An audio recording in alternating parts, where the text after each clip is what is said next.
পৰামৰ্শ দিয়াও আমি যোগ্যতা নহয়, তথাপিও পালন কৰিব বুলি আশা ৰাখি কিনি কথা এটা কৈছোঁ যে আমি ঈশ্বৰক সন্তুষ্ট কৰিবৰ কাৰণে 3টা উপায় আছে। ধ্যান দি শুনিব, বৰ গুৰুত্বপূৰ্ণ কথা।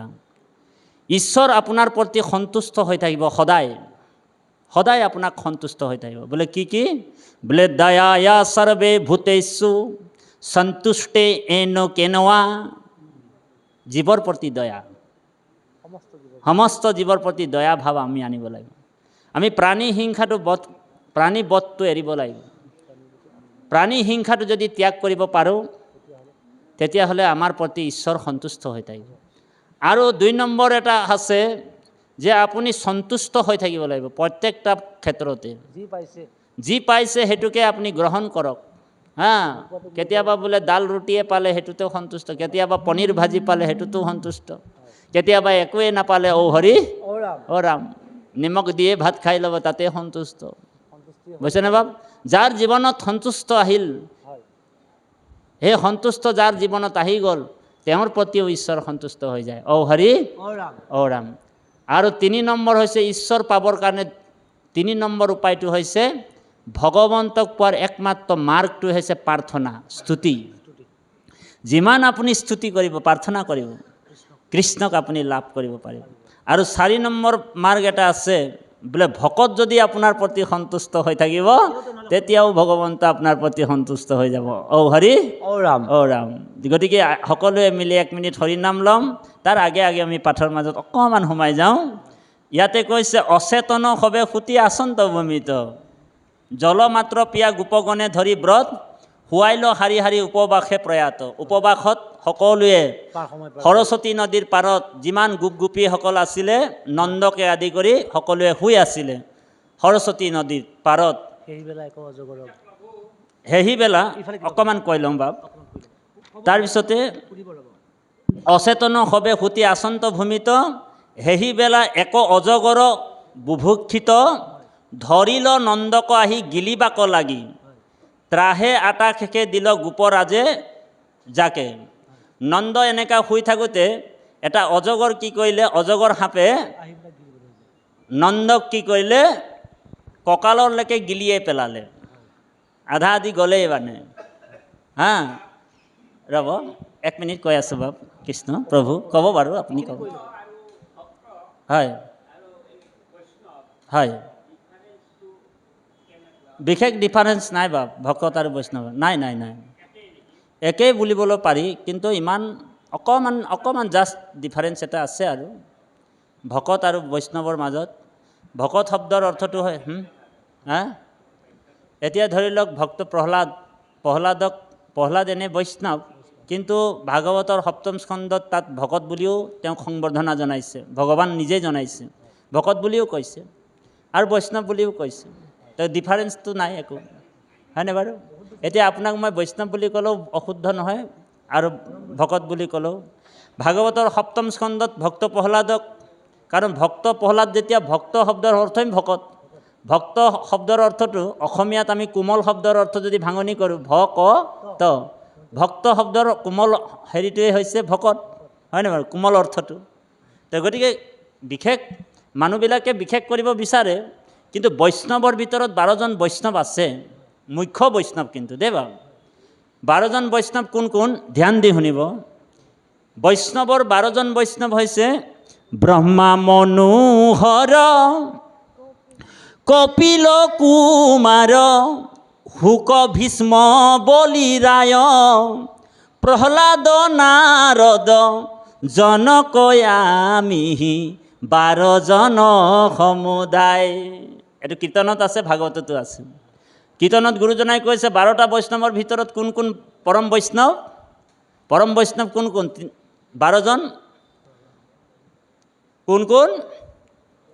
যে ব্ৰহ্মা মনোহৰ, ব্ৰহ্মা মনু আৰু হৰ, হৰ মানে শিৱ, শিৱ আকৌ বৈষ্ণৱ হয় দেই, শিৱ ভগৱান নহয় আকৌ। মানুহবিলাকে ভগৱান ভগৱান বুলি পূজা কৰি আছে, বাৰু কৰি থাকক, কোনোবা ইষ্ট দেৱতা বুলি পূজা কৰি আছে, শিৱক কোনোবা ভগৱান বুলি পূজা কৰিছে, কাৰণ ভগৱান আৰু ভকতৰ মাজতো পাৰ্থক্য নাই, সেইকাৰণে শিৱকো যদি কোনোবা পূজা কৰি আছে তেওঁৰ ফলটো তেওঁ পাবই ইষ্ট দেৱতা বুলি। কাৰণ আমাৰ পৃথিৱীত 95% মানুহ শিৱ পূজা কৰে। ঔ হৰি ঔ ৰাম। বোলে কিয় পূজা কৰে জানেনে? বোলে 95% মানুহ কিয় শিৱ পূজা কৰে বাৰু? হা? কাৰণ শিৱৰ আন এটা নাম আচিতুষ, মানে অলপতে সন্তুষ্ট হোৱা দেৱতা কোন? বোলে শিৱ, ভোলে ভাণ্ডাৰী, হয়নে বাৰু? আমাৰ পৰম শ্ৰদ্ধাৰ আমাৰ বায়ন বাপ আমাৰ মাজত উপস্থিত আছে, আমি আন্তৰিক সেৱা জনাইছোঁ কৃষ্ণ। গতিকে অলপতে সন্তুষ্ট হোৱা দেৱতাৰ নাম কি? শিৱ। সেইকাৰণে মানুহবিলাকে ধুমধাম শিৱকে পূজা কৰে। কাৰণ শিৱই মানে অলপতে সন্তুষ্ট হয়, মানে বৰ দি দিয়ে, ঢেৰ বৰ দি দিয়ে। কাৰোবাৰ যদি ল'ৰা ছোৱালী নাই, শিৱক যদি কেনেবাকৈ কোৱা হয়, এই দেৱাদিদেৱ ইয়ে মাধৱ মধুসূধন ইয়ে তুমি নিত্য নিৰঞ্জন নাৰায়ণ তোমাত লৈলো শৰণ। এইবাৰ কৰোণাময় হৰি কমলাপতি ও মোৰে নচাৰিবা নাৰায়ণ। অৰুণ চৰণ তলে হৰি কমলাপতি সৈতে সৈতে পখিলো শৰণ। হৰি চৰণত শৰণ লৈলো, এ হৰি নাৰায়ণ অ মানৱী জনম সফল কৰিলো। এ হৰি নাৰায়ণ অ গোপাল গোবিন্দ যদু নন্দন হে কৃষ্ণৰ চৰণে লৈলো শৰণ। এই প্ৰাৰ্থনাটোৰ তাৎপৰ্যটো বুজি পাই নাই আপোনালোক? বহুত দিনৰ পৰা প্ৰাৰ্থনাটো গাই আছোঁ। এই প্ৰাৰ্থনাটোৰ তাৎপৰ্যটো কি জানেনে? জীৱাত্মাটোৱে ভগৱন্তক কৈছে বোলে যাদৱ মাধৱ মধুসূদন তুমি নিত্য নিৰঞ্জন তোমাত লৈলো শৰণ। ইবাৰ করুণাময় হরি কমলাপতি। ইবার মানে এইবার কিন্তু মুকে নাই ছাড়বি প্রভু, এইবার কিন্তু মুখ নেরিবা প্রভু। বড় ধ্যান দি শুনিবা, বড় গুৰুত্বপূৰ্ণ প্ৰাৰ্থনা। জীৱাত্মাটোৱে আমি সকলোৱে কি কৈ আছোঁ ভগৱানক, যে ইবাৰ কৰুণাময় হৰি কমলাপতি মোৰে নছাড়িবা নাৰায়ণ। তুমি এইবাৰ কিন্তু মোক নেৰিবা। কিয় নেৰিবা? কাৰণ মই 84 লক্ষ জনী ভ্ৰমণ কৰিলোঁ, কিমানবাৰ জন্ম হ'লোঁ কোনো ঠিক নাই। এইবাৰ আপোনাৰ কাৰণে আমি মনুষ্য জন্ম পালোঁ, গল্ডেন চান্স, বুজিছেনে? এই মানুহৰ জন্মটো গল্ডেন চান্স পাইছোঁ, ভগৱানে আমাক জন্ম দিলে ভাৰতবৰ্ষত। এইটো সেইকাৰণে মহাপুৰুষ মাধৱদেৱে ঘোষাত লিখিছে, ধ্যান দি শুনিব। এ ভাৰত ৰত্নৰ দীপ মনুষ্য হৰিৰ নৌকা ৰাম নাম মহাৰত্নহাৰ হেনয় বা নিজ পাই যিটো জীৱন তৰিলা তাত পৰে দুখী আউৰ নাই। বোলে ভাৰতৰ ৰত্নৰ দ্বীপ মনুষ্য হৰিৰ নৌকা ৰাম নাম মহাৰত্নহাৰ হেনয় বাণিজ্য পাই যিটো জীৱ নতৰিলা তাত পৰে দুখী আৰু নাই বুলি কৈছে। সেইকাৰণে যিসকল মনুষ্য জন্ম পাই হৰিক নভজে, ধ্যান দি শুনিব, বৰ গুৰুত্বপূৰ্ণ কথা। যিসকল মনুষ্যই বিষয় শৰীৰ বোলে পশু শৰীৰতো আছে বিষয়ৰ সুখ, পশু শৰীৰতো আছে বিষয়ৰ সুখ। চাৰিটা বস্তু পশু আৰু মানুহৰ মাজত পাৰ্থক্যই নাই বুলি কৈছে, এইটো বেদতেই কৈছে। কি বুলি কৈছে? বোলে আহাৰ নিদ্ৰা ভয় মন্থুনঞ্চ সামান্য মে তো পশুভি নৰহনাম, হয়নে? বোলে আহাৰ নিদ্ৰা ভয় মন্থুনঞ্চ সামান্য মে তো পশুভি নৰহনাম। আহাৰ বোলে পশুও খায় আমিও খাওঁ, হয়নে বাৰু? আহাৰ কি? বোলে গৰুও ঘাঁহ খায় আৰু আমি যেনিবা বৰপ্ৰসাদ চাউল প্ৰসাদ মাহ প্ৰসাদ খাওঁ। ঔ হৰি ঔ ৰাম। কিবা পাৰ্থক্য আছে? তেওঁলোকেও আহাৰ খাই আছে, আমিও আহাৰ খাই আছোঁ। পশুৰ আৰু মানুহৰ মাজত একো পাৰ্থক্য নাই। এই চাৰিটা বস্তু দেই। এক নম্বৰ হৈছে আহাৰ। নিদ্ৰা বোলে পশুও শুৱে আৰু আমিও শুওঁ। গৰুৱে যেনিবা গোহালিত শুৱে, আমি যেনিবা দণ্ডলপত শুওঁ। ঔ হৰি ঔ ৰাম। ভাল বেডিং আছে আমাৰ বায়ন বাপৰ ভাল বেডিং আছে, ভাল বেডিঙত শুই থাকে আৰু ঔ হৰি ঔ ৰাম। আহাৰ নিদ্ৰা আমিও ভালকৈ শুওঁ, তেওঁলোকেও শুৱে, গোহালিত শুৱে, খালী পাৰ্থক্য কিবা আছে? নাই। আহাৰ নিদ্ৰা ভয়, বোলে ভয় বোলে তেওঁলোকৰো আছে, হয়নে প্ৰভু? বোলে আমাক বাঘে খাব, সিংহই খাব, কিবাই খাব, তেওঁলোকৰো ভয় আছে আৰু আমাৰো ভয় আছে। সেইকাৰণে আমি দৰ্জাটোত বোলে দৰ্জা চৰ্জা কিমান গ্ৰিল চিৰিল দৰ্জা চৰ্জা লক কৰি চিটকিনি টিটকিনি লগাই থওঁ, হয়নে বাৰু? কিছুমান মানুহতো বডিগাৰ্ডো লৈ হয়নে বাৰু? কাৰণ কোনোবা মোৰ জান মাৰি দিব নেকি। আহাৰ নিদ্ৰা ভয় মন্থুনঞ্চ। মন্থুনঞ্চ মানে হৈছে পৰিয়াল বঢ়োৱাৰ যিটো পৰিকল্পনা। যেনিবা গৰুটোৰ আছে গৰু পোৱালি, আমাৰো বোলে মানুহ পোৱালি, পাৰ্থক্য কিবা আছে? আমাৰো গৰু পোৱালি, তেওঁলোকৰো গৰু পোৱালি, গৰুৰ গৰু পোৱালি আৰু মানুহৰ মানুহ পোৱালি, একো পাৰ্থক্য নাই। এই চাৰিটা বস্তু সমান। সেইকাৰণে কৈছে আহাৰ নিদ্ৰা ভয় মন্থুনঞ্চ সামান্য মেতো পশুভি নাৰাহানাম। ইকুৱেল ইকুৱেল, সমান সমান। দেৱা বোলে ধৰ্ম হি তেইছামো অধিক বিশেষ্য। ধৰ্মটোৱে এনেকুৱা বস্তু বোলে পশুৱে কৰিব নোৱাৰে, কিন্তু আমি কৰিব পাৰোঁ। ধৰ্মহীনা পশুভি সমানা। যাৰ ধৰ্ম নাই সেইজন পশুৰ নিচিনা। পশু আৰু তাৰ মাজত একো পাৰ্থক্য নাই। লাগিলে তাৰ বোলে অট্টালিকা ঘৰেই হওক, ধ্যান দি শুনিব, এই বিজনীত বোলে তাৰ বোলে ডাঙৰ বিল্ডিং আছে, চবতছে ডাঙৰ বিল্ডিং আছে, কিন্তু কোনোদিন বোলে বিজনী সত্ৰলৈ নাহে। ধ্যান দি শুনিব দেই, গুৰুত্বপূৰ্ণ কথা। বিজনীত টাউনত বোলে তাৰ বহুত ডাঙৰ ঘৰ আছে, তেওঁৰ ঘৰত বোলে কোনোদিন বোলে গুৰু সেৱা নহয়, কৃষ্ণ কথা নহয়, ভগৱন্তৰ নাম নহয়, হৰি কীৰ্তন নহয়, ভগৱন্তৰ নাম নলয়। যাৰ ঘৰত ঈশ্বৰৰ নাম নহয়, ভগৱন্তৰ কথা নহয়, হৰিৰ নাম উচ্চাৰণ নহয়, সেই ঘৰটোক সৰ্পৰ আলয় বুলি কৈছে। কি? সৰ্পৰ আলয়। যেনেকৈ চিকিৎসালয়, শৌচালয়, ঠিক এইটো সৰ্পৰ আলয়। আলয় মানে ঘৰ। যাৰ ঘৰত যদি ঈশ্বৰৰ নাম নহয়, হৰি কীৰ্তন নহয়, সেইকাৰণে প্ৰত্যেকৰ ঘৰতে আমাৰ গুৰু ঘৰ থাকিব লাগে। আপুনি বোলে ধুনীয়াকৈ অট্টালিকাটো সজালে আৰু যদি আপোনাৰ ঘৰত গুৰু ঘৰ নাই, কৃষ্ণ নাম লয়, মূৰটো ধোৱাবলৈ যদি নাই, তেনেহ'লে মূৰটো নথকা নিচিনা হয়। বোলে গাটো ঠিকে আছে আপোনাৰ, কিন্তু মূৰ মাথাটোৱে নাই। হৰি ৰাম। সেইকাৰণে বহুত ভকতে গুৰু ঘৰ এটা বনাই লয়। কিয় বনাই লয়? কাৰণ গুৰুকে সকলোখিনি অৰ্পণ কৰিব লাগিব, কৃষ্ণকে সকলোখিনি অৰ্পণ কৰিব লাগিব। যতেক সুকৃতি মানে কৃষ্ণত অৰ্পণ। সেইকাৰণে যাৰ ঘৰত ঈশ্বৰৰ নাম নহয়, হৰিৰ ভক্তি নহয়, সেই ঘৰটো লাগিলে অট্টালিকা হওক, লাগিলে জুপুৰি ঘৰ হওক, সেইটোক সৰ্পৰ আলয় বুলি কৈছে। আৰু যাৰ ঘৰত ঈশ্বৰৰ নাম হয়, ভগৱন্তৰ ভক্তি হয়, সেই ঘৰটো লাগিলে অট্টালিকাই হওক, লাগিলে জুপুৰি হওক, সেইটোক সত্ৰ বুলি কৈছে। হৰি ৰাম। সেইকাৰণে কৃপালু বাপাই সমস্ত আমি এতিয়া ধৰ্ম কৰিছোঁ। ধৰ্ম কৰিবলৈ হ'লে কিন্তু 10টা লক্ষণ লাগিব। ধ্যান দি শুনিব। সকলোৱে ধৰ্ম কৰিব নোৱাৰে, বৰ গুৰুত্বপূৰ্ণ কথা। ধৰ্ম কৰিবলৈ হ'লে মানে 10টা লক্ষণ লাগিব। 1 নম্বৰ হৈছে বোলে ধৃতি ক্ষমা দম অস্তয়ম শৌচামি ইন্দ্ৰিয় নিগ্ৰহ ধী বিদ্যা সত্যম অক্ৰোধ ধৰ্ম দশকম লক্ষণম। ধৃতি মানে ধৈৰ্য। আমি ভাবিছোঁ আমি ধৰ্ম কৰিছোঁ, ধৃতি মানে ধৈৰ্য থাকিব লাগিব আমাৰ।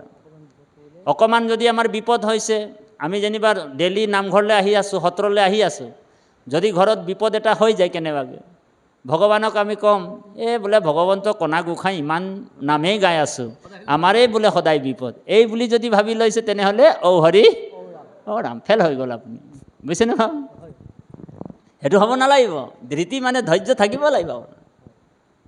ধৰ্ম আমি সকলোৱে কৈ আছোঁ যে ধৰ্ম কৰিছোঁ, সকলোৱে কৈ আছোঁ, কিন্তু আমি কিমান ধৰ্ম কৰিছোঁ বোলে ধৰ্মৰ পৰীক্ষাওতো হ'ব লাগিব, হয়নে বাৰু? বোলে ধৰ্মৰ পৰীক্ষাটো কেনেকুৱা হয়? আপোনালোক জানে দ্ৰুপদীৰ 5টা ল'ৰা আছিলে। কেইটা ল'ৰা আছিলে? 5টা ল'ৰা আছিলে। 5টা ল'ৰাক অশ্বত্থামাই ডিঙিটো কাটি পেলালে। আপোনালোক জানে, মহাভাৰতত আছে, ইয়াতো আছে, ভাগৱততো আছে। দ্ৰুপদী 5টা সন্তানক অশ্বত্থামাই ডিঙি কাটি দিলে আৰু মূৰকেইটা লৈ কিনে দুৰ্যোধনক গতাই দিলে। বুজিছেনে? আৰু যেতিয়া অশ্বত্থামাক অৰ্জুন আৰু ভীম আৰু কৃষ্ণই ধৰা বন্ধা কৰি টানি আনি কিনে ঢুকুচাই দিলে, দ্ৰুপদীৰ ভৰিত যে এই যে আততায়ীটো 5টা মানুহ আততায়ী দেই, তেওঁলোকক মাৰিলেও অপৰাধ নহয় দেই বাপ। গুৰুপত্নী হৰণ, সুবৰ্ণ হৰণ আৰু বাল্যবধ, স্ত্ৰীবধ, এনেকুৱা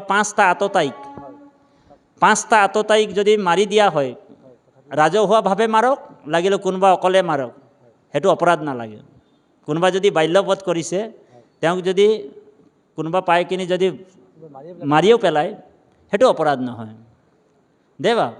আৰু কোনোবা যদি গুৰুপত্নী হৰণ কৰিছে, তেওঁকো যদি বোলে কোনোবা মাৰি পেলালে ৰাজহুৱাভাৱে, সেইটো অপৰাধ নহয়, সেইটো পাপ নহয় মানে। সেইটো 5টাক আততায়ী বুলি কৈছে। সেই আততায়ীৰ কামটো কোনে কৰিলে? অশ্বত্থামাই কৰিলে, দুৰ্নিৰ পুত্ৰ। দুৰ্নিৰ আৰু গৌতমীৰ পুত্ৰ। তাৰ মাৰ নাম আছিলে কি? গৌতমী। অশ্বত্থামাৰ মাৰ নাম কি আছিলে? গৌতমী। আৰু এটাই ল'ৰা আছিলে, এটাই সন্তান। ইমান ডাঙৰ কাম কৰিলে।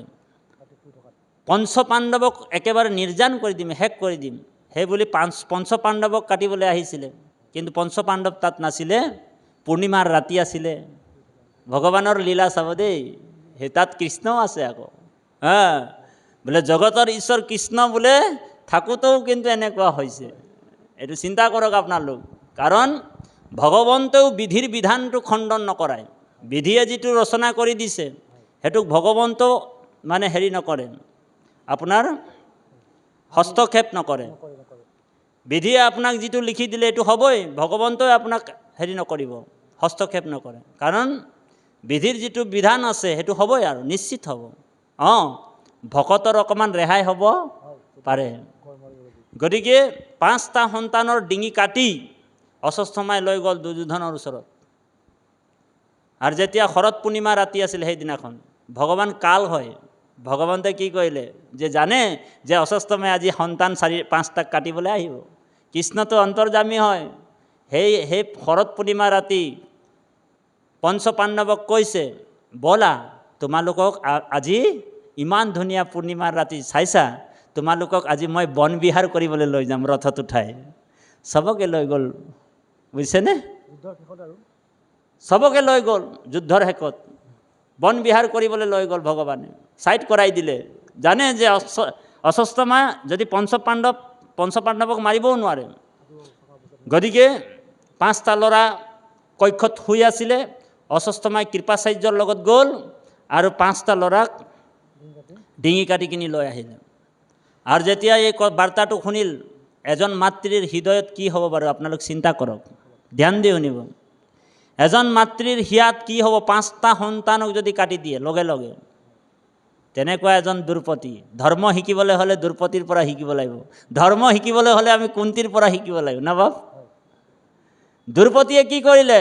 অশ্বত্থামাক যেতিয়া টানা আজোৰা কৰি বান্ধি কিনি ৰছীত উশাহ নোপোৱাকৈ বান্ধিছে, আনি কিনি যেতিয়া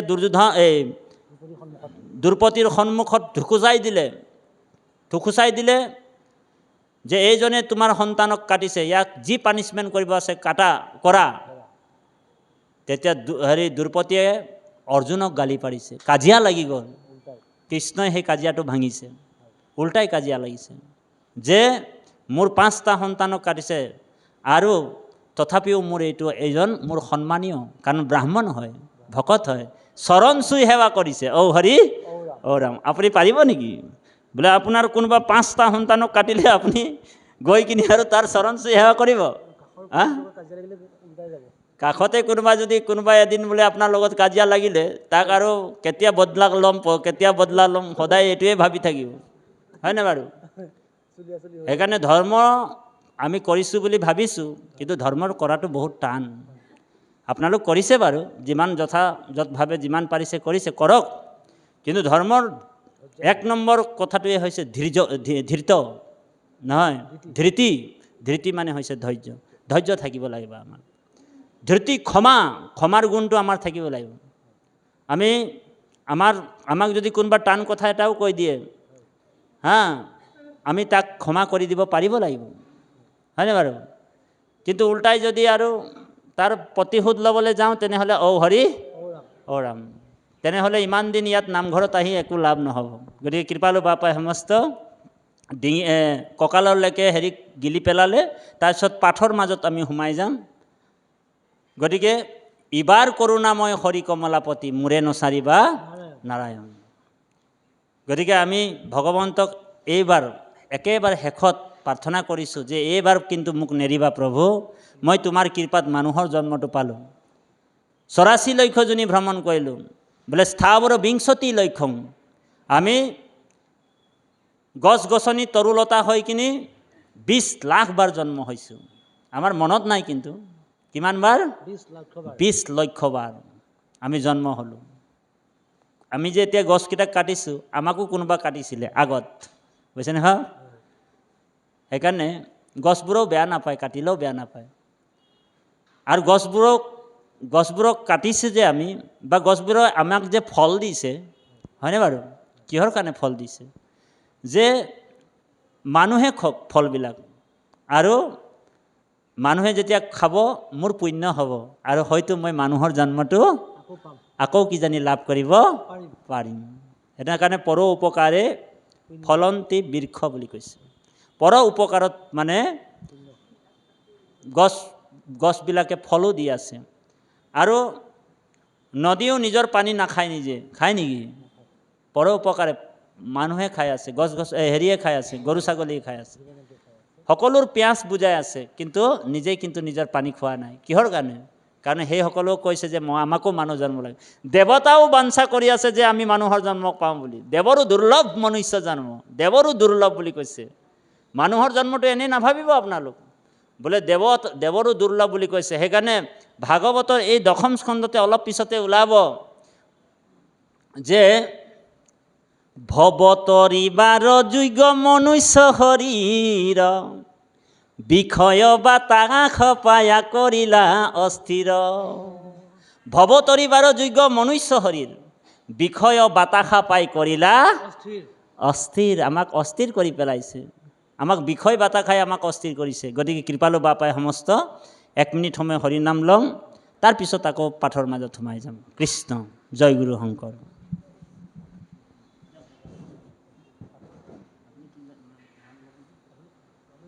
সকলোৱে ধৰিব। য়ে ৰাম কৃষ্ণ ৰাম কৃষ্ণ ৰাম হৰি হৰি, হে ৰাম কৃষ্ণ ৰাম কৃষ্ণ ৰাম। সকলোৱে গাব আনন্দ মনে। হে ৰাম কৃষ্ণ ৰাম কৃষ্ণ ৰাম হৰি হৰি, হে ৰাম কৃষ্ণ ৰাম কৃষ্ণ ৰাম হৰি হৰি, হে ৰাম তেৰ মহু অবিৰাম ৰাম ৰাম।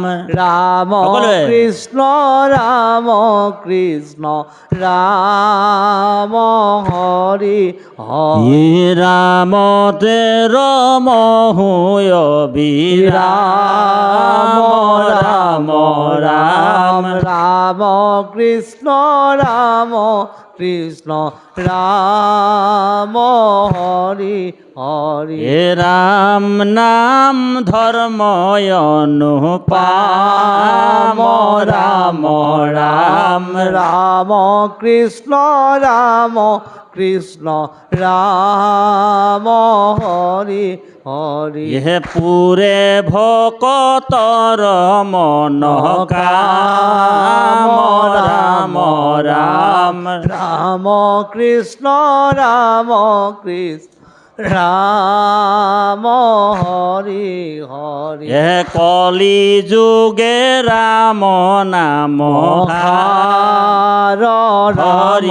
হৰি ৰাম কৃষ্ণ ৰাম কৃষ্ণ ৰাম হৰি হৰি, হে ৰাম বুলি পাৱে ভৱ পাৰ ৰাম ৰাম ৰাম কৃষ্ণ ৰাম কৃষ্ণ ৰাম হৰি হৰি, হে নাহি ভক্ত ভক্তি রাম নাম রাম রাম রাম রাম কৃষ্ণ রাম কৃষ্ণ রাম হরি হরি এ রাম নাম অমূল্য রতন রতন হরি হরি এ রাম কৃষ্ণ রাম কৃষ্ণ রাম হরি হরি এ জপ রাম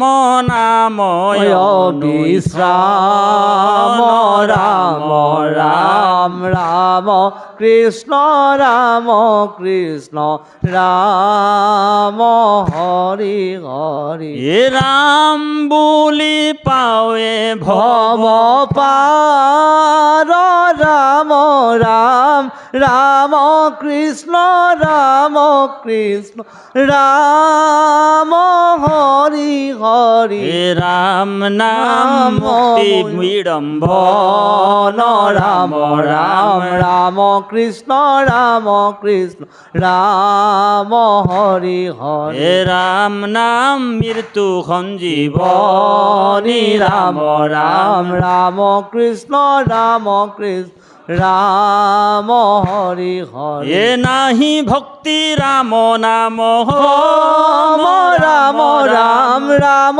কৃষ্ণ রাম কৃষ্ণ রাম হরি হরি এ রাম নাম ঘুখিও কসানি রাম রাম রাম কৃষ্ণ রাম কৃষ্ণ রাম হরি হরি এ রাম নাম অমৃত সমান রাম রাম কৃষ্ণ রাম কৃষ্ণ রাম হরি হে রাম নাম অমূল্য রতন রাম রাম রাম কৃষ্ণ রাম কৃষ্ণ রাম হরি হরি হে রাম নাম ধর্মতে উত্তম রাম রাম রাম কৃষ্ণ রাম কৃষ্ণ রাম হরি হে রাম নাম মৃত্যু সঞ্জীবনী রাম রাম রাম কৃষ্ণ রাম কৃষ্ণ রাম হরি হরি হে রাম নাম ঘুখিও কসানি রাম রাম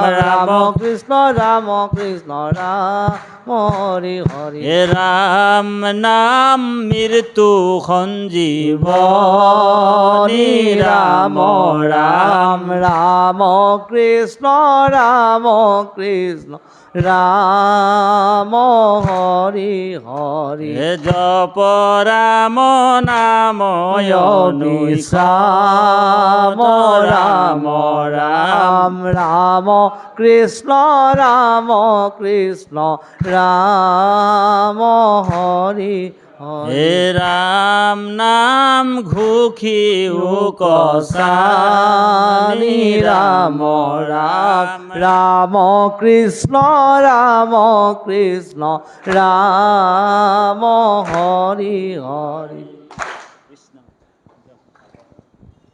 কৃষ্ণ আমি পুনৰ পাঠলৈকে আগবাঢ়ি গৈছোঁ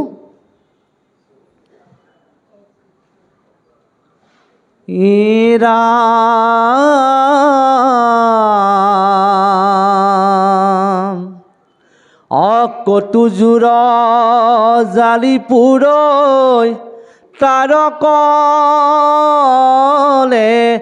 বৰ তথাপি নন্দকনে ৰৈ ঘূৰয়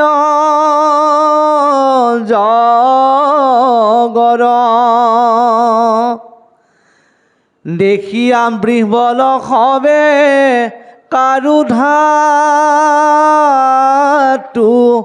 নাই অত্ৰাহি ত্ৰাহি কৃষ্ণ মাত্ৰ বুলিয়া চেঞ্চাই ৰাম হেন শুনি ভকতৰ পালক গোপাল নাহি ভয় বুলি আমি লীলাত কাল কৃপাময় পুৰাতন পুৰুষ মহন্ত শ্ৰীলন্ত সৰ্পক পাৱে প্ৰভু ভগৱন্ত।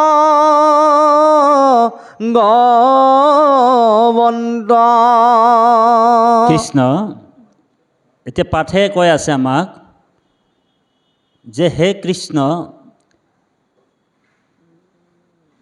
হেহিবেলা এক অজগৰ বুভুক্ষিত ধৰিল নন্দক আহি গিলিবাক লাগি। নন্দক ৰজাক গিলিব ধৰিলে অজগৰ সাপটোৱে। মহা আৰ্তনাদে নন্দে কৰন্ত কন্দন। তাৰপিছত মহা আৰ্তনাদ হয়, তেওঁ কান্দিবলৈ আৰম্ভ কৰিল। হে কৃষ্ণ কৃষ্ণ মোৰ কুলৰ নন্দন, ঘোৰ অজগৰে গিলৈ যাই হেৰা প্ৰাণ। ভকত পালক বাপ কৰা পৰি ত্ৰাণ। নন্দই কৈছে, হে কৃষ্ণ তোমাৰ বাহিৰে আৰু মোৰ উপায় নাই, তুমি কুলৰ দ্বীপ মানে বংশৰ বন্তি হয়নে বাৰু, দীপক, গতিকে তোমাৰ বাহিৰে আমাৰ আৰু পৰিত্ৰাণ আমাক কোনেও নোৱাৰে কৰিবলৈ। ভকত বৎসল নন্দই অকণমান গম পাইছিলে ঈশ্বৰ যে ভগৱান, কৃষ্ণই যে ভগৱান, এই কথাটো নন্দই অকণমান গম পায়। দেৱ ভগৱন্ত বিভিন্ন কাৰণত অৱতাৰ হৈছে। মৎস্য কুৰ্ম নৰসিংহ বামন পৰশুৰাম হলিৰাম বৰাক, এনেকৈ বিভিন্ন অৱতাৰ হয় ভগৱান। লীলা কৰি কিনি আকৌ পুনৰ বৈকুণ্ঠলৈ গুচি যায়। লীলা কৰাৰ পিছত কলৈ গুচি যায়? বৈকুণ্ঠলৈ গুচি যায়। ভগৱন্ত লীলাবিলাক কেলে কৰে আৰু কিয় অৱতাৰ হয়, এই কথাটো আমি আলোচনা কৰিম। ভগৱন্তৰ কিন্তু জন্ম নহয় দেই বাপ, ধ্যান দি শুনিব। ভগৱন্তৰ জন্ম আৰু মৃত্যু নাই, সেইকাৰণে ভগৱন্তক অজ বুলি কয়। কি বুলি কয়? অজ। নাহি জন্ম তোমাৰ তথাপি জন্ম ধৰা। নাহি জন্ম তথাপি জন্ম ধৰা, উহি জন্মে জীৱেৰ জনম দূৰ কৰা। যদিও ভগৱন্তৰ জন্ম মৃত্যু নাই, কিন্তু ভকতৰ ৰিকুৱেষ্টত, ভকতে যদি ৰিকুৱেষ্ট কৰে, অনুগ্ৰহ কৰে, তেতিয়া ভগৱন্তক কি কৰে, জন্ম ল'বলগীয়া হয়, অৱতাৰ হয়। সেইকাৰণে কৃষ্ণৰূপে দৈৱকৃত ভৈলা অৱতাৰ, তাত জন্ম বুলি নাই লিখা, অৱতাৰ বুলি কৈছে হয়নে? শংখ চক্ৰ গদা পদ্ম কৰত তোমাৰ, হয়নে বাৰু? গতিকে কৃষ্ণৰূপে দৈৱকীতে ভৈলা অৱতাৰ, ভগৱন্ত অৱতাৰহে হৈছে, জন্ম নহয়। কাৰণ ভগৱন্তক আজিলৈকে কাৰো গৰ্ভত সোমোৱা নাই। কাৰণ সৰ্বদ্ৰষ্টা সৰ্বস্ৰষ্টা অনাদি ঈশ্বৰ, যিজন নিৰঞ্জন নিৰাকাৰ নিৰ্বিকাৰ, যাক দুখে আৰু গুণে চুবও নোৱাৰে, সেইজন কিন্তু ভকতৰ অনুগ্ৰহত কিন্তু অৱতাৰে হয়, মানে জন্মও হয়, ধৰি লওক অৱতাৰ বুলি লিখিছে। সেইকাৰণে ভগৱান কৃষ্ণই অৰ্জুনক কৈছে বোলে যদা যদৈস্য ধৰ্মস্য ক্ষয়ো বৃদ্ধিস্য পাপো মনঃ তদা তু ভগৱানীশ আত্মনম সৃজন্তে হৰি। যদা যদৈস্য ধৰ্মস্য ক্ষয়ু বৃদ্ধিস্য পাপো মনঃ তদা তু ভগৱানীশ আত্মনম সৃজন্তে হৰি। বোলে ভগৱান নিজকে নিজে সৃষ্টি কৰি লৈছে অৱতাৰৰ কাৰণে, লীলা কৰিছে, হয়নে বাৰু?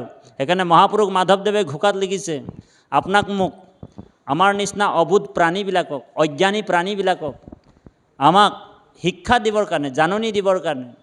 সেইকাৰণে ভগৱন্ত লীলাৰ কাৰণে যে মই মৎস্য, মই কুৰ্ম, মই নৰসিংহ, মই বামন, মই পৰশুৰাম, মই অৰ্জুনো হয়। অৰ্জুনক কৈছে নহয় বোলে তুমি অৰ্জুন নহয়, মইহে অৰ্জুন। অৰ্জুনে কৈছে প্ৰভু আপুনি কি কথা ক'লে, তুমি অৰ্জুন বুলি কৈছা, হয় মইয়ে অৰ্জুন। তুমি খালি নৰ ৰূপে আছা আৰু মই নাৰায়ণ ৰূপত আছো, তোমাতকৈ মোৰ আৰু পাৰ্থক্য নাই। সেইকাৰণে জীৱ আৰু ব্ৰহ্মৰ মাজত পাৰ্থক্য বিশেষ নাই, কিন্তু জীৱ কিন্তু ব্ৰহ্ম হ'ব নোৱাৰে। ঔ হৰি ঔ ৰাম, তোমাৰেহে অংশ আমি যত জীৱ জাক, তোমাৰ মায়াই হৰি বান্ধিছে আমাক। দিও উপদেশ ভজু তোমাৰ চৰণ, মায়াৰ বন্ধন চিঙু শ্ৰৱণ কীৰ্তনে। আমি ক'ৰ পৰা আহিছিলোঁ? বোলে পৰমাত্মাৰ পৰা। আমি যেনেকৈ জুই জ্বলি থাকে নহয়, তাৰ ফিৰিঙতিবিলাক যেনেকৈ উৰি যায়, সেই জীৱবিলাক আমি ক'ৰ পৰা আহিছোঁ? পৰমাত্মাই জুইটো জ্বলাৰ সময়ত চাবচোন ফিৰিঙতিবিলাক ওপৰ ফালে গৈ আছে, ওপৰ ফালে গৈ নাথাকে, বোলে আকৌ বোলে জুইতে সোমাই গৈ আছে, বুজে না, তাতে পৰি থাকে। ঠিক আমি জীৱবিলাক বোলে পৰমাত্মাৰ পৰাই আহিছোঁ আৰু পৰমাত্মাতে আমি বিলীন হৈ যাব লাগিব। সেইকাৰণে মহাপুৰুষ মাধৱদেৱে ঘোকাত লিখিছে, সকলোৱে গাব, এ পৰম দুৰ্বৈধ আত্মা তত্ত্ব কৃষ্ণ এ তার জ্ঞান অর্থে হরি যত এ লীলা অবতার ধরা অহংখাত এ তাহান চরিত্র হুধা হিন্দু তাত ক্রীড়া করি দীন বন্ধু এ সারি পুরুষার্থ তীর্ণ ক্ষম কর চাৰি পুৰুষাৰ্থ তৃণ সম কৰ। সেইকাৰণে আমি যে ভগৱন্তৰ লীলাবিলাক যে আমি হেৰি কৰি আছোঁ, সেইকাৰণে কৈছে মৎস্য কুৰ্ম নৰসিংহ বামন পৰশুৰাম হলিৰাম বৰাস শ্ৰীৰাম, আপোনালোক লিখিয়ে ৰাখিছে, বোলে বুদ্ধ কল্কি নামে দশ আকৃতি ধৰিছে কৃষ্ণ তজুপাৱে কৰোঁ প্ৰণাম। আকৌ এইফালে লিখিছে অচ্যুতম কেশৱম বিষ্ণু হৰি চৈত্যম জনাৰ্দনম, হয় নাই, সংস নাৰায়ণম চৈব বিষ্ণু নামাস্তকম পৰমম শুভম, হয়নে বাৰু? যে এই ঈশ্বৰৰ নামবিলাক গাই গাই আমি আৰু ঈশ্বৰৰ লীলাবিলাকক আমি শুনি, চৰিত্ৰবিলাকক শুনি যাতে আমি আনন্দ লয়, এই আনন্দ সাগৰত সোমাই চতুৰ্বৰ্গ সাধন আমি অপ্ৰয়াসে লাভ কৰিব পাৰোঁ। ঔ হৰি ঔ ৰাম, বোলে চতুৰ্বৰ্গ সাধন ধৰ্ম অৰ্থ কাম মোক্ষ, এই চতুৰ্বৰ্গ সাধন আমাৰ হ'ব, নিশ্চয় হ'ব। এইটো ভগৱন্ত আমাক এইটো কাৰণে মৎস্য কুৰ্ম নৰসিংহ বামন পৰশুৰাম এনেকুৱা অৱতাৰ ধৰি যেতিয়া আমি ঈশ্বৰৰ নাম ভগৱন্তই যে সকলোখিনি বুলি বুজি পাই যাম, যে ঈশ্বৰৰ পৰাই গোটেই সৃষ্টি স্থিতি অন্ত হৈছে আৰু ঈশ্বৰে সকলোখিনি চলাই আছে, ঈশ্বৰে সকলোখিনি নিয়ন্তা মাধৱ, হয়নে বাৰু প্ৰভু? গতিকে এই কথাটো আমি যেতিয়া জানি পাম, বুজি পাম, তেতিয়া আমাৰ চতুৰ্বৰ্গ সাধন হ'ব, বুজিছেনে বাৰু? গতিকে সেই কৃপালু বাপাই সমস্ত সময়ৰ প্ৰতি লক্ষ্য ৰাখি, এতিয়া কিমান হ'ল সময় জানো? 6:15 হ'ল। গতিকে গাড়ীৰ পিছফালে লিখা থাকে নহয়, আকৌ আহিম। গতিকে কালি আকৌ শেষৰ আমাৰ কালি আৰু আপোনালোক থাকিম বুলি ক'লেও তাতি বাপ নাৰাখে, গতিকে কাহিনী এটা আছিলে, কাইলৈহে ক'ম আৰু। গতিকে বহুত কথা আছে, কথাৰ টোপোলাটো বহুতেই আছে, গতিকে সময়ৰ প্ৰতি লক্ষ্য ৰাখি আমি ৰাখিব লাগিব, কাৰণ উদ্যোক্তাই আমাক সময়সীমা বান্ধি দিছে আৰু সেই সময়সীমাতে আমি, আৰু অতিৰিক্তটো চব বস্তুৱে বেয়া। ঔ হৰি ঔ ৰাম, বোলে অতিৰিক্তটো চব বস্তুৱে বেয়া মানে এনেকুৱা, বোলে যদি আপুনি ভাত খাবলৈ আপোনাক ইমানটোৱে ডক্টৰে কৈছে, আপুনি যদি এগালমান ভাত খায় তেনেহ'লে ঔ হৰি ঔ ৰাম হৈ যাব। অতিৰিক্তটো যি বস্তুৱে হওক চব বস্তু বেয়া। সেইকাৰণে যিমানটো পাৰোঁ যিমানটো আমি ৰাখিব পাৰোঁ সিমানটোৱে আমি ৰাখিব লাগিব। কিন্তু কৃষ্ণ অৱতাৰৰ কথাটো আমি কালি ক'ম, গতিকে আৰু বহুতখিনি লীলাৰ কথা আছেই, এইবিলাক মহাদেৱৰ কথাটো থাকি গ'ল, ভলে ভাণ্ডাৰীৰ কথাটো।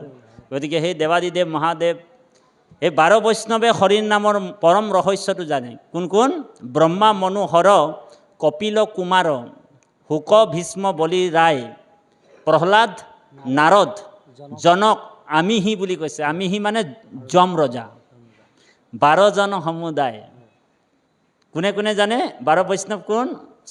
6জন ভকত, বিদুৰ উদ্ধৱ মৈত্ৰেয় দ্বাপৰ যুগৰ, বিদুৰ উদ্ধৱ আৰু মৈত্ৰেয় দ্বাপৰ যুগৰ ভকত, আৰু ত্ৰেতা যুগত 3জন ভকত।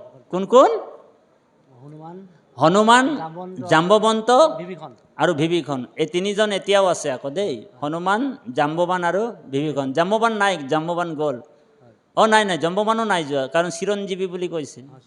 7জন চিৰঞ্জীৱী, তাৰ ভিতৰত জাম্বৱান পৰিয়ে আছে, বুজিছেনে বা? গতিকে কলি যুগত আকৌ সকলোৱে ভকত হ'ব পাৰিব বুলি আমাৰ গুৰুজনে লাইচেঞ্চ দি দিলে।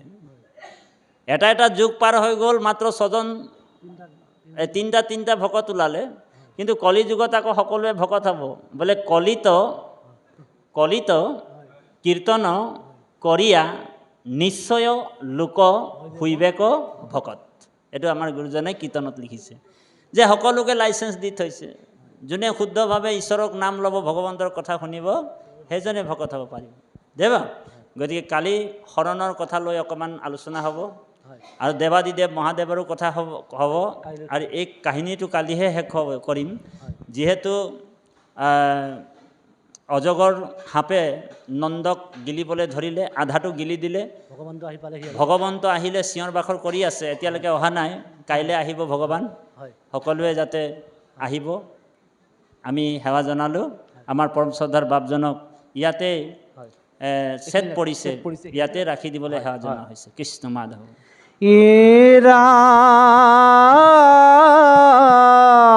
ৰাম কৃষ্ণৰ চৰণৰেনো পায়া ঘূৰ সাপ নন্দক এৰিয়া ভৈলা পৰম নিষ্পাপ তেজী সৰ্প কলে বৰ ভৈলা বিদ্যা ধৰ প্ৰকাশে শৰীৰ যেন নৱদী বা কৰ ৰাম দিব্য অলংকাৰে জাতিছ কাৰক ৰৈ আতি কোন তুমি বুলি কৃষ্ণে পুছিল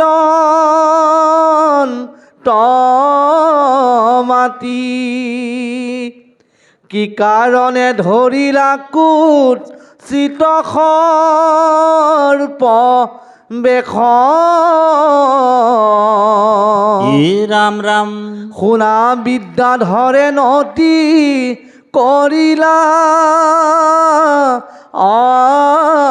শেষ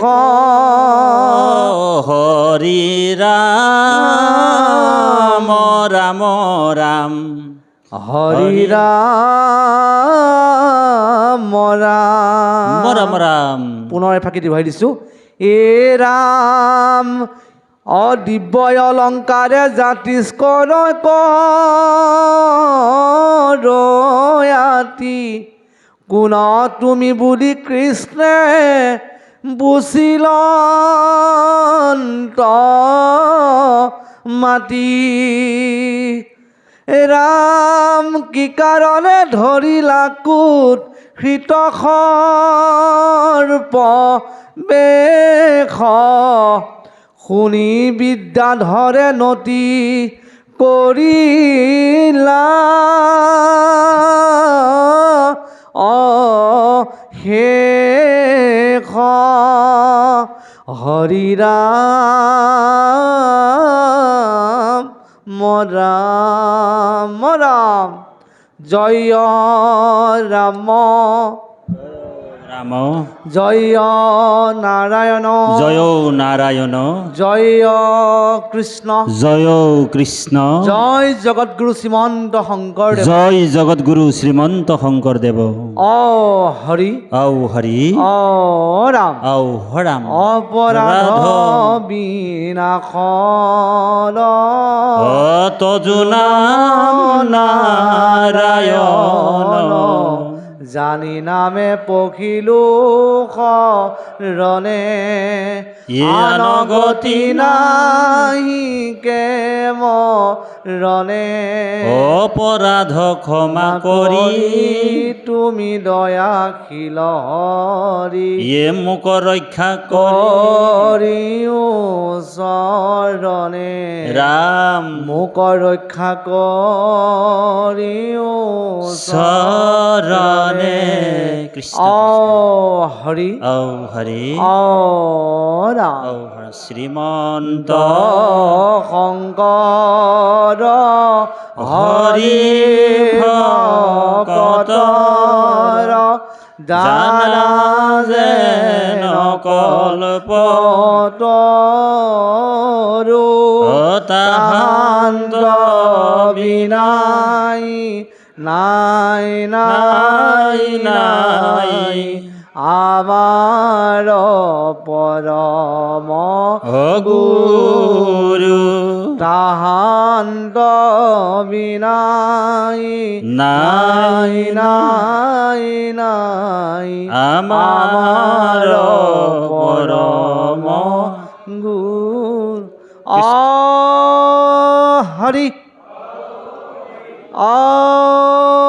ৰাম ও হৰাম কৃপালু কৃষ্ণ। বাপাই সমস্ত আমি আসন ভাগ আমাৰ যি গধুৰ দায়িত্ব আপোনাক মহামহন্তই অৰ্পণ কৰিছিলে আমি আসন ভাগ ত্যাগ কৰা হৈছে আৰু লগতে আমি অপৰাধ ভঞ্জনৰ সেৱাভাগ ল'ম আপোনালোক হৰিধ্বনি দিব তাৰপিছত সেৱকীসকল উদ্যোক্তা মণ্ডলীয়ে যাতে ভাগৱতৰ পাঠৰ সেৱাভাগ পাঠৰ ফলৰ সেৱাভাগ ল'ব সকলোৱে আহিব আই বোপাইসকল আৰু আমি আপোনালোকক বিনম্ৰভাৱে এটা অনুৰোধ জনাইছোঁ আমি অহাকালিলৈ আছোঁ বাৰু আপোনালোকক এইটোৱে জনাইছোঁ যে আমাৰ মুকুন্দ নামৰ এটা ইউটিউব চেনেল আছে মুকুন্দ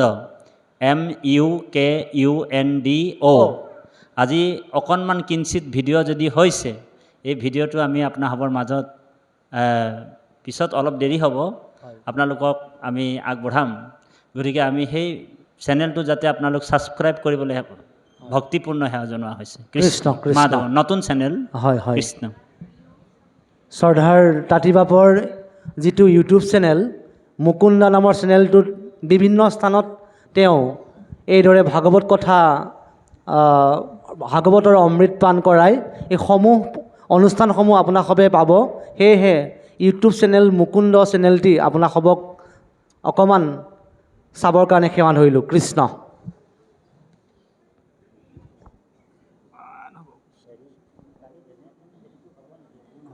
অলপ চাবচোন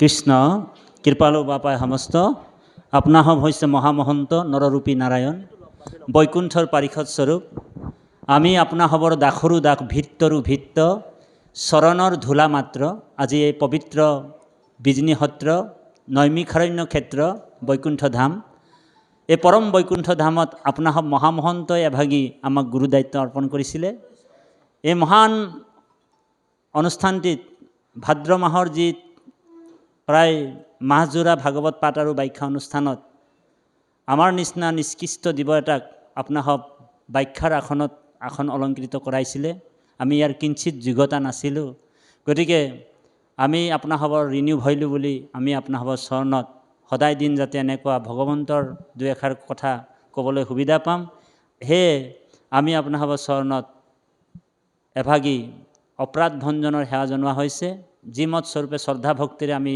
এই বৈকুণ্ঠৰ কল্পতৰু শাস্ত্ৰভাগ কীৰ্তন কৰিব লাগিছিলে আৰু তথা পৰ্যালোচনা কৰিব লাগিছিলে আলোচনা কৰিব লাগিছিলে আমি ইয়াতে অসমৰ্থ কাৰণ ভাগৱত হৈছে এখন সমুদ্ৰ ইয়াৰ এটা এটা শব্দ এটা এটা গ্ৰন্থৰ সৃষ্টি হয় গতিকে এখন সমুদ্ৰৰ এক বিন্দু জল মাত্ৰ আমি আপোনাসৱৰ চৰণত সকলো অপৰাধ মৰিখনৰ হেতু সেৱাভাগ নিবেদন জনোৱা হৈছে কৃষ্ণ এ ৰাম গৰ্ভতে থাকুন তই উদৰত ঘালৈ পাৱে তাৰ অপৰাধ নধৰে যেন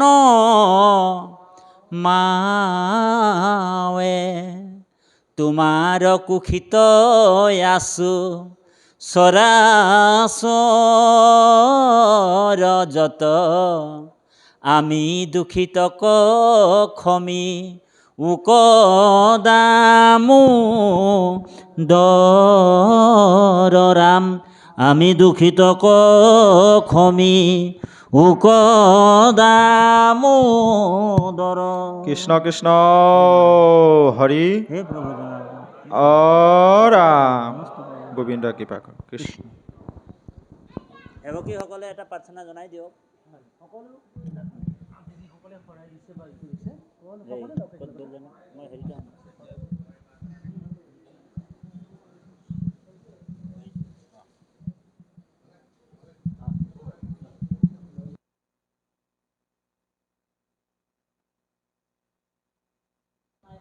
কৃষ্ণ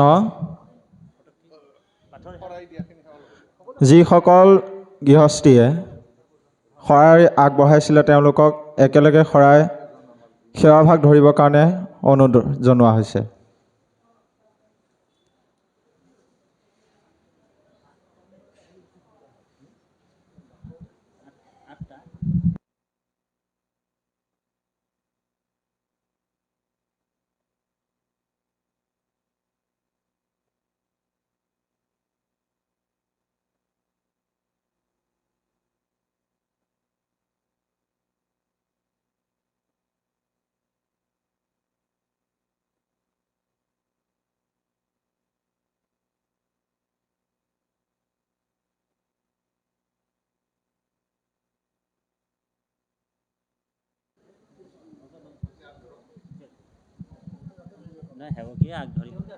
কৃষ্ণ সকলোৱে জনাব প্ৰভু ভগৱন্ত অনন্ত ঈশ্বৰ প্ৰপ্ৰণ জনতাৰ তুমি প্ৰিয়তম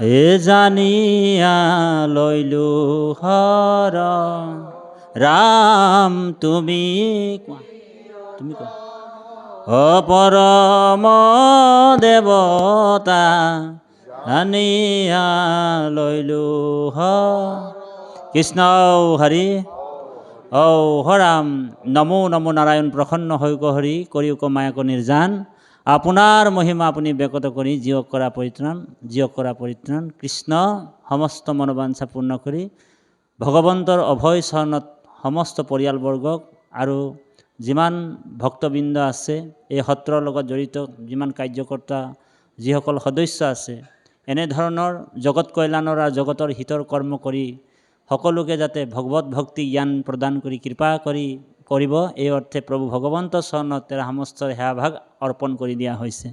কৃষ্ণ কৃষ্ণ ঔ হৰি হৰি ঔ হৰা হৰা নমো কৃষ্ণ মাধৱ মাধৱ।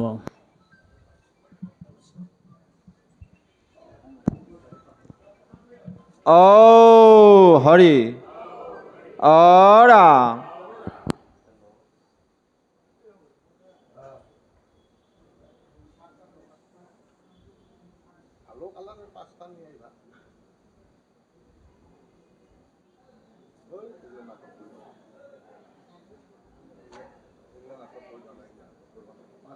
ভালো কালাৰেৰ বাচ্চা নিয়ে আইবা।